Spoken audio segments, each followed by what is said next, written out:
Atenção!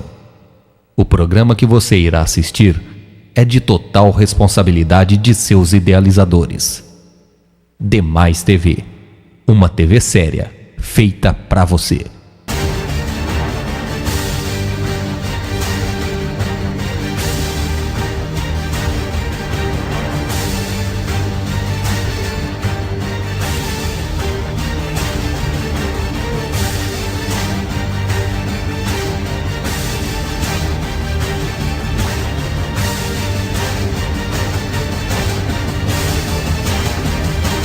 Olá pessoal, bem-vindos a Demais TV.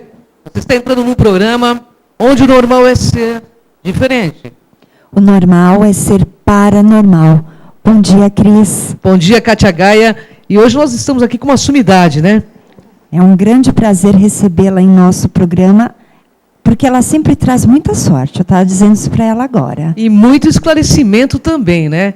A escritora Maria Carmen Pereda. Gente, eu não vou apresentá-la agora não, porque a gente tem alguns recadinhos. E eu vou querer saber, né, desse ano, como foi o Sol Negro, a trilogia Sol Negro, que ela escreve e encanta muita gente, né? É maravilhoso o tema e a pesquisa que ela encabeça também. Kátia Gaia, vamos aos recados, que eu não quero perder um minuto hoje, hein? O tema de hoje fala exatamente das Cidades Secretas do Vril, que é uma abordagem dos dois livros, e hoje ela está aqui lançando o seu segundo livro, que para a gente é uma honra.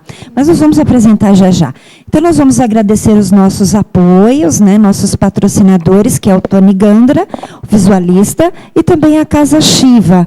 E eu quero fazer um convite a vocês. Hoje à noite, às 21 horas, estaremos com um programa na Rádio da Consciência Livre, na ECEL. Então, nós vamos falar de um tema bem interessante a partir das 21 no www.ecl.webradio.net. É verdade, Kátia Gaia. Só complementando a Kátia, hoje nós vamos falar da Confederação dos Mundos. Você sabe o que é a Confederação? Então, vai lá, na Rádio ECEL, a Rádio da Consciência Livre, e sexta-feira estaremos com o programa Despertos, inclusive com o Deepak Sankaraveda e com a escritora Maria Pereda, que também já é remida da rádio, né, Kátia Gaia? É verdade. Então, olha, toda semana você tem o programa Enigmas em várias edições, de várias formas, e você nos acompanha também através do nosso site, www.programaenigmas.com.br. Por lá está linkado direto ao nosso canal Cron TV, que você vai ter todos os vídeos à sua disposição.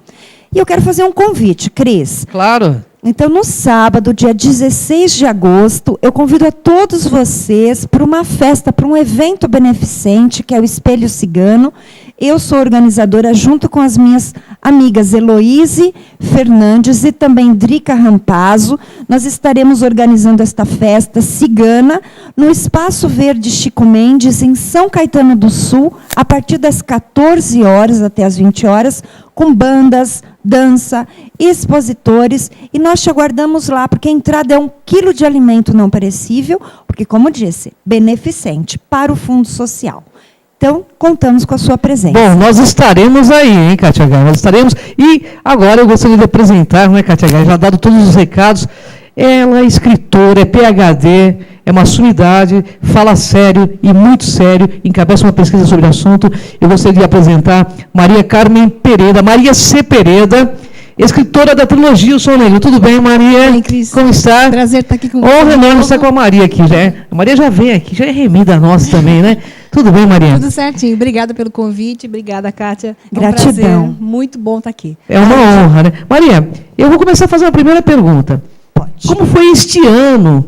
Eu sei que você já lançou o primeiro, foi aqui também, nós estamos lançando o segundo livro da trilogia O Sol Negro, a Volta da Sociedade do Vril. Maria, como foi esse ano para você nessa questão do Sol Negro? Conta para o nosso internauta. Acho que estou no meu ano solar mesmo. Fiz uma grande mudança de vida. Eu era uma pesquisadora, uma cientista, que mudou a vida para virar uma escritora de ficção científica, mistério, suspense, ação, com um pouco de esoterismo no meio, desmistificando o místico, trazendo para o mundo da ciência, um mundo de lúdico, informações que eu coloquei lá. No começo foi difícil, porque, claro, eu era completamente desconhecida, não é que já sou conhecida, mas continuo um pouco desconhecida, mas menos. anos. E o pessoal do Facebook, que tem lá a página do Facebook Sol Negro, começou a aumentar o número de fãs, começou a mandar um feedback muito bom a respeito do primeiro livro, que é o Sol Negro, o retorno das sociedades secretas do Vril. E, nossa, está ficando uma onda muito legal, conhecendo pessoas fantásticas, pessoas como vocês, incluso, que pensam e trabalham no mesmo benefício para trazer informações positivas para as pessoas. Olha que Muito bacana, bom. né, Kátia Gaia? Bem, agora eu vou te perguntar sobre o lançamento, que é o volume 2 da trilogia. Fala um pouquinho sobre o livro, como ele surgiu, como é a continuidade. Ok. Esse segundo livro, ele continua a história que está no primeiro, só que quem não leu o primeiro pode tranquilamente começar pelo segundo, porque eu faço uma rápida reapresentação dos personagens para que as pessoas não se percam, né? Eles vão perder um pouquinho, claro, quem pegar o segundo livro como de primeira mão, eles vão perder um pouquinho a origem da história, a origem do casal principal da história, que é David Bacon e Maya Angelou.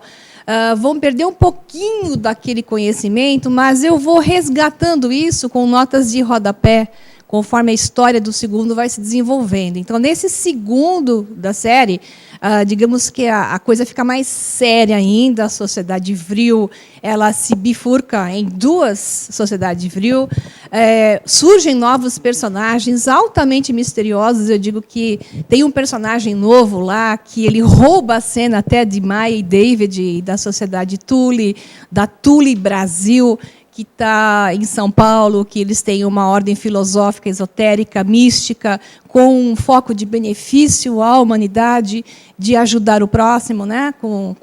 Resgatando objetos mágicos e trazendo informações para o mundo, protegendo das mãos daqueles que têm uma visão de manipular essas informações, essas energias, como é o caso da energia Vril.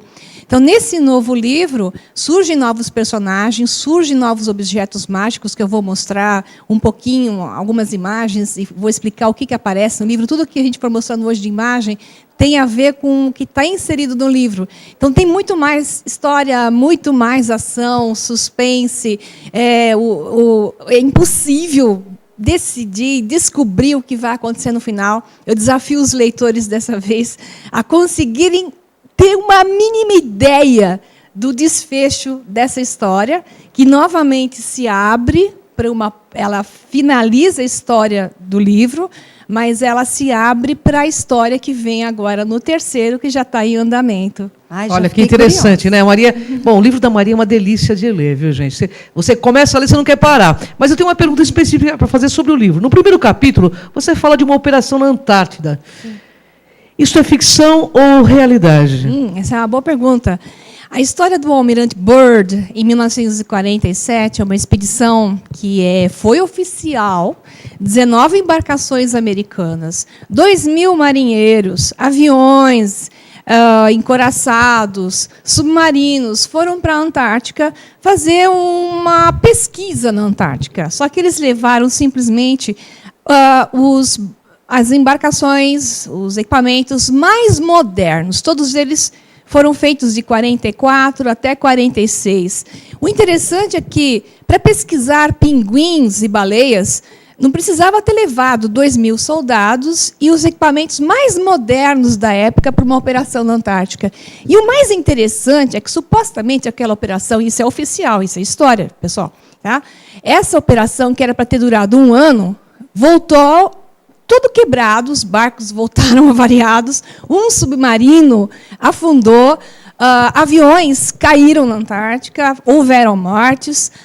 Interessantemente, em 3 meses, eles estavam de volta, saíram da Antártica, a frota leste e a frota oeste se reuniram no Chile, nas costas do Chile, e o Almirante Byrd deu uma entrevista oficial dizendo que o perigo no mundo agora estava ligado a extraterrestres, que o perigo estava ligado a naves voadoras e naves poderosas. Então, no primeiro capítulo... Não tem? Inclusive, você trouxe imagens, não trouxe, sem Maria? Dúvida. Tem imagens a respeito disso. Bem interessante. As primeiras imagens que eu trouxe podem ser soltadas agora. Por favor, pessoal, produção. A expedição dos alemães em 1936.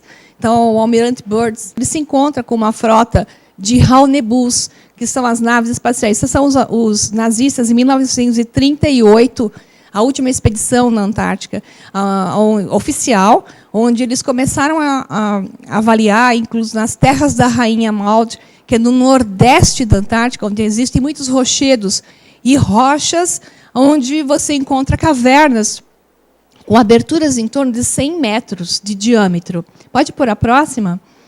Então, o primeiro capítulo do livro mostra exatamente essa batalha, os Haunebus, que são as naves espaciais, que a história oficial ou não fala a respeito da existência dessas naves. Quando, em 1945, os russos e americanos tomaram Berlim, esses projetos foram encontrados. Se eles existiram, os Haunebus, eis a questão.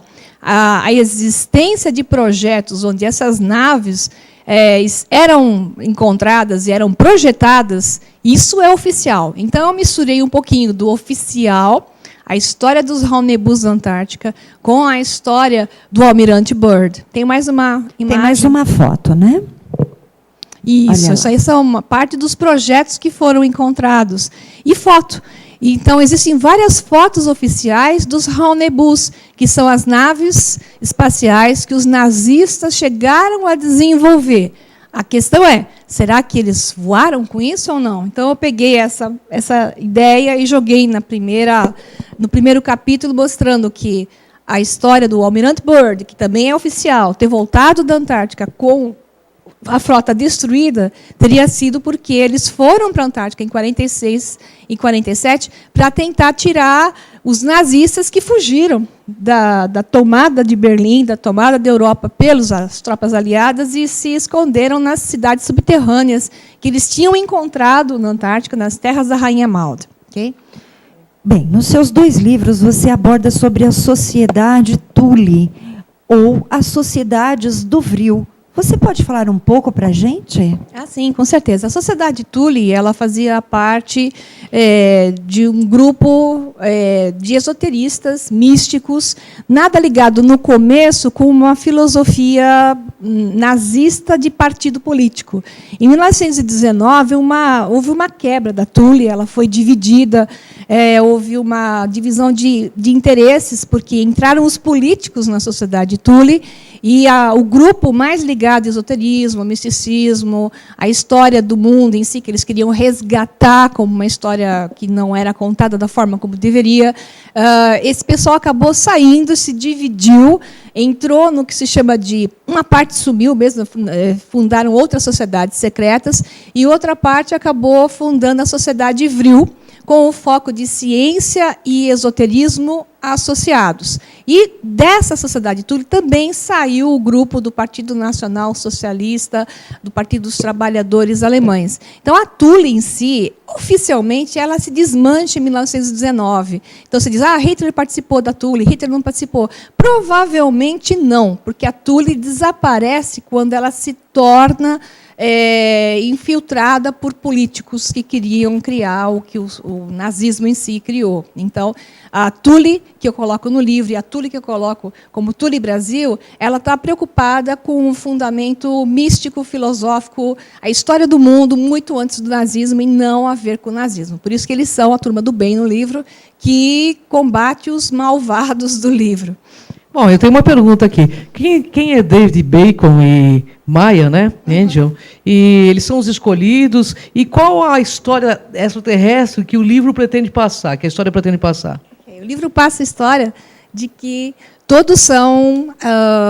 nós somos filhos das estrelas. Então, David e Maya são um casal especial eleitos para se encontrarem. Praticamente, eles foram desenhados para se encontrarem e fazerem aquilo que eles têm que fazer, que é proteger o mundo e proteger os objetos sagrados em nome do bem. Então, eles são seres híbridos, como todos nós, seres humanos, somos híbridos, só que com uma modificaçãozinha especial, que no final do primeiro livro se apresenta, no segundo livro se esclarece um pouquinho melhor, por isso que Maya... Principalmente Maya tem alguns poderes especiais que ela consegue lidar com a energia vril sem ter problemas físicos, porque a energia vril é uma energia eletromagnética muito poderosa. Bom, interessantíssimo, né, pessoal? Mas, espera aí, e a gente vai voltar já já.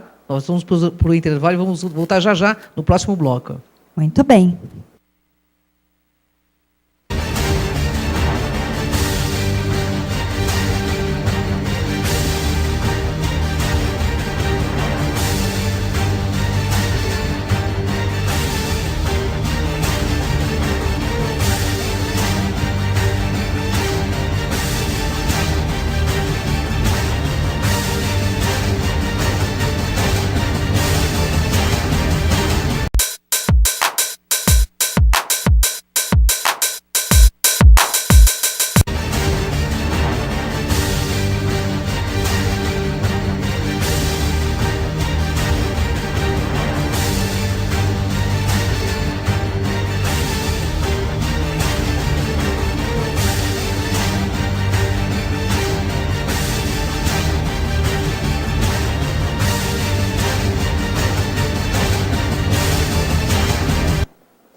Bem, voltamos e queremos fazer um convite para você que deseja participar do programa Enigmas, anunciar ou divulgar o seu produto. Entre em contato com a nossa produção.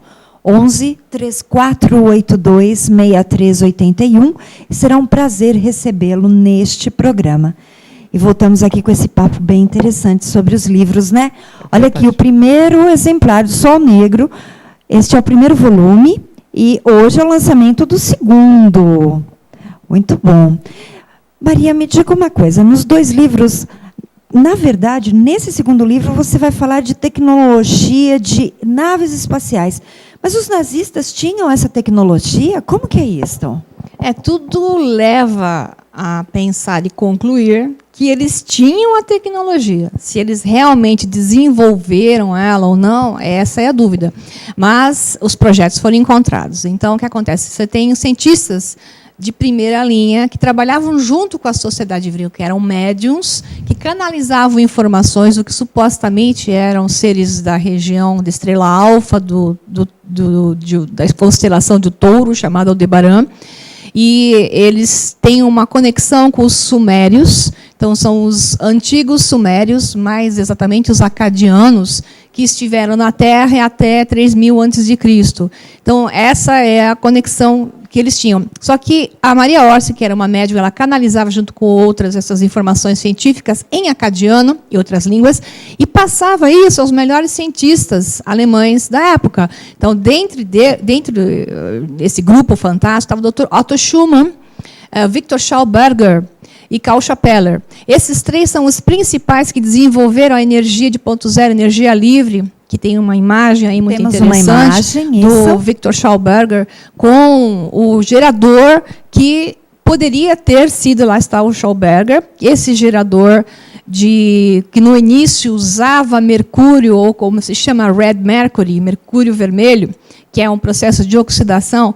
O Schauberger criou primeiro esse motor muito baseado nas escrituras Vedantas, onde os Vedas mencionavam as naves voadoras, né, deles, que são os Vimanas, através de motores de mercúrio. Então, é feito um vórtice eletromagnético, esse plasma energético é liberado e cancela a gravidade.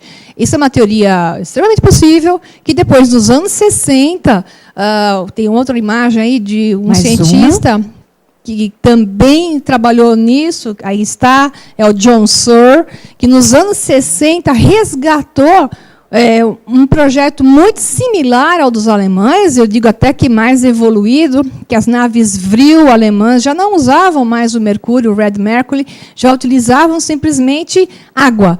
E o John Searle, que é um inglês, ele utilizava nada. Ele utilizava energia livre que resgatava num projeto que é o Searle Generator, que é o gerador Searle, que existe até hoje. O John Searle está vivo e ele realmente cancela a gravidade. O John Searle fez vários testes, as naves voam teleguiadas sem pessoas. Ou seja, a tecnologia é plausível. Então, eu coloquei isso no livro como sendo, além de possível, dos Raunebus e as naves Vril terem existido. E aí rola a história, né? A parte da ficção. Bem, no primeiro livro, a Maria fala de 2 objetos mágicos que se encontram lá, que é o gerador Vril e uma réplica da Arca da Aliança.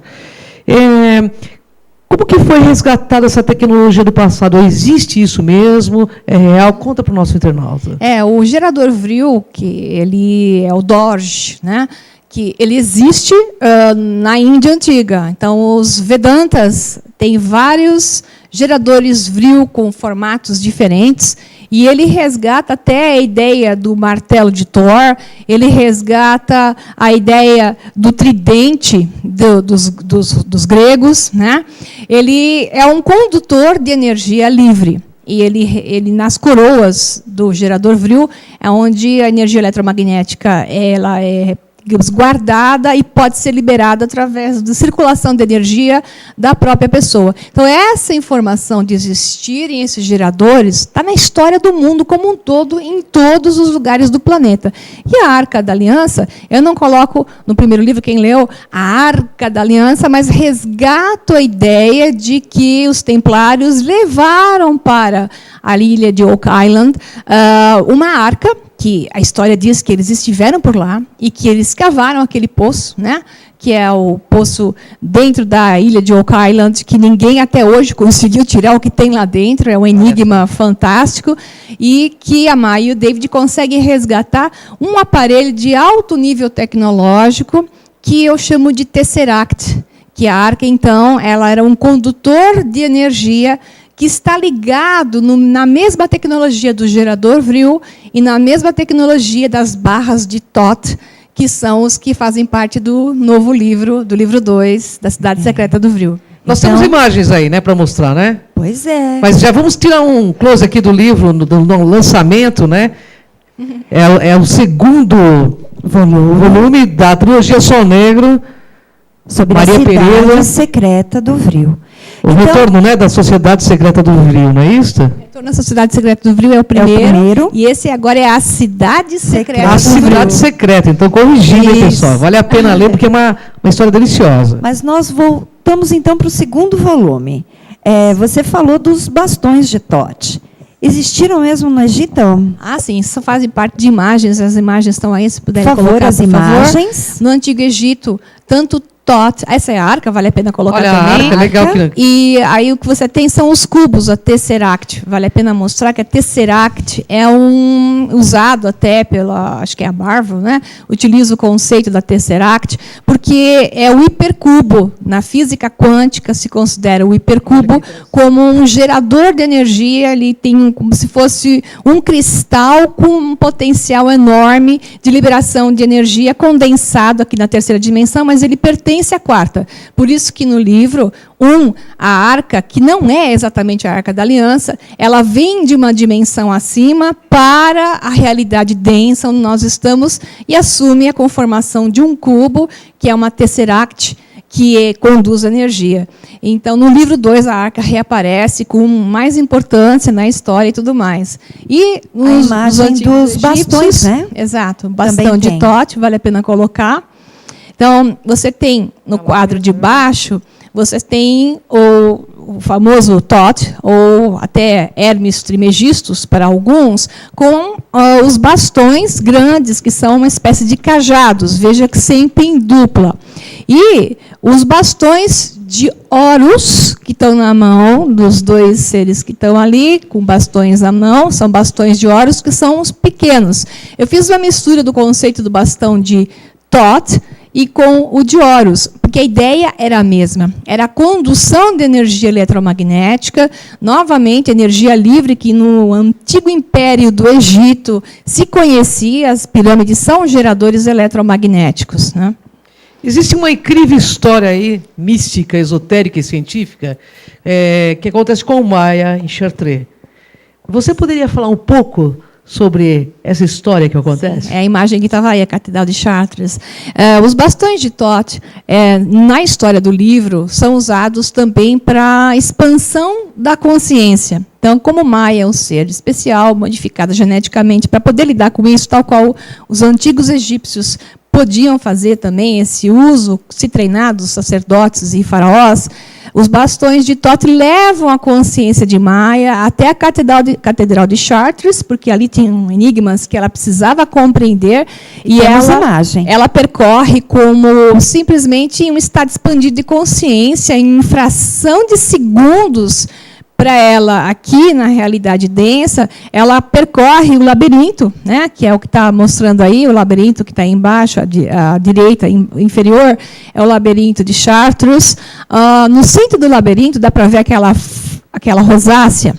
Nessa rosácea, segundo a história conta, até o ano de 1600, que Chartres é de 1200 aproximadamente, foi criada ali também pelos templários, e nos vitrais de Chartres estão o ouro monatômico, que aí está mostrando a importância do ouro para os egípcios, para os assírios, mas era o pão de ouro, que eles chamavam ele de Nã, né? Esse pão de ouro era a mesma ideia do ouro transformado, transmutado, ele é o ouro acelerado.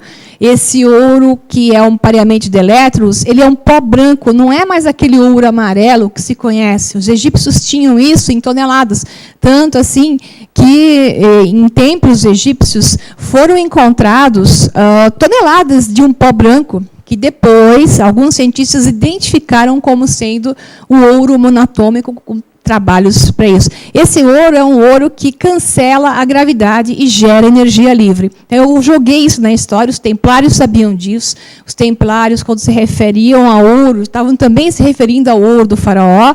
A Arca da Aliança está ligada com isso, que não é a Arca da Aliança da Bíblia, é essa arca que Mai e David encontram, ligada ao ouro monatômico que gera toda essa energia que eu chamo de energia vril na história. Então, são vários temas que são interligados por um tema em comum, e o casal Mai e David vão descobrindo junto com o pessoal da Tule Brasil. Bem, você vai passar para a gente, por gentileza, seus contatos para as pessoas adquirirem suas obras, Maria. Porque realmente é muito interessante. Obrigada. Bom, o mais fácil de achar os contatos para compra, esse livro acabou de sair, hoje é o primeiro dia de venda. Nós postamos no Facebook /O Sol Negro Livro os links de compra direto com a editora, porque a editora acabou de soltar o livro. Ela tem a livraria Shoba, dentro da editora Shoba, ela manda via internet, vai ser envio imediato. Na sequência, virão outras livrarias, com certeza, como sempre, nos apoiando, a Cultura, a Saraiva, a livraria Martins Fontes, que está sempre com o livro em estoque, mas todos eles especificamente sendo vendidos pela internet, pelos sites de venda das livrarias, ou por encomenda via as lojas. Bom, mas antes de encerrar esse programa, Maria vai ter que responder uma pergunta rapidinho, pessoal. No livro dela, passado e presente se interligam. Eu gostaria de saber o que é esse projeto ultra secreto Sino. O Projeto Sino. O Projeto Sino faz parte de uma tecnologia altamente incrível que os nazistas desenvolveram. O sino existiu, chamado Daglock, né, na planta da Polônia, Wenceslaus, que se chama. Ali era um acelerador de partículas, igual hoje um consórcio de cientistas no mundo fizeram um acelerador de partículas, passando por vários países. Os alemães resolveram isso, construindo, tem uma foto aí do sino, por favor, se tiver aquele sino roxo, puder colocar. Eles construíram um acelerador de partículas que transformava o tório 233 em urânio 232 e 233, e liberava um vórtice, um plasma energético roxo, porque ele usava também o mercúrio vermelho, que é chamada de Red Mercury.